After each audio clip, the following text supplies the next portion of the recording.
सभी सवेरा, कोई जान से गया, कोई जहान से गया, लुट गई। हेलो दोस्तों, आप सभी का हमारे YouTube चैनल पर स्वागत है। दोस्तों, सोशल मीडिया की इस दुनिया में अंजलि चौहान के साथ में अवनी करिश भी तेजी से वायरल हो रही है और ये दोनों भी सोशल मीडिया पर धमाका कर चुके हैं। तो आज की इस वीडियो में हम देखने वाले हैं इन दोनों में सबसे बेस्ट डांसर कौन है। वीडियो बहुत ही ज्यादा इंटरेस्टिंग होने वाली है, इसलिए वीडियो के एंड तक बने रहिए और चैनल पर नए हो तो हमारे चैनल को सब्सक्राइब जरूर करें। तो बिना गवाए वक्त हम वीडियो को स्टार्ट करते हैं।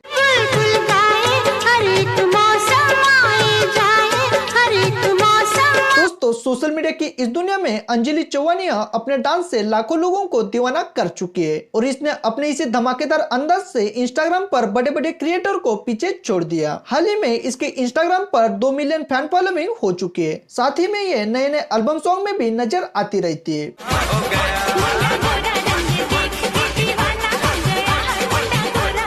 दोस्तों, इस लड़की का नाम अवनी करिश है। इसे बचपन से ही डांस करने का बहुत ज्यादा शौक था, इसलिए इसने अपना टैलेंट लोगों के सामने लाने के लिए टिकटॉक जैसे प्लेटफॉर्म का सहारा लिया और हाल ही में ये इंस्टाग्राम पर ज्यादातर एक्टिव रहती है। इसके अभी इंस्टाग्राम पर 3,25,000 फैन फॉलोइंग हो चुकी है। ये लड़की बहुत ही कम उम्र में अंजलि चौहान को पीछे छोड़ने का हौसला रख चुकी है। आपको बताया जाए तो अवनी करिश भी डांस की दुनिया में ज्यादातर अंजलि चौहान के स्टेप को फॉलो करती है। आपको अंजलि चौहान और अवनी करिश इनमें किसका डांस सबसे बेस्ट लगा, ये हमारे कमेंट बॉक्स में जरूर बताएं। उम्मीद करते हैं वीडियो आपको पसंद आएगी, तो वीडियो को लाइक कीजिए और चैनल पर नए हो तो हमारे चैनल को सब्सक्राइब जरूर करें। धन्यवाद।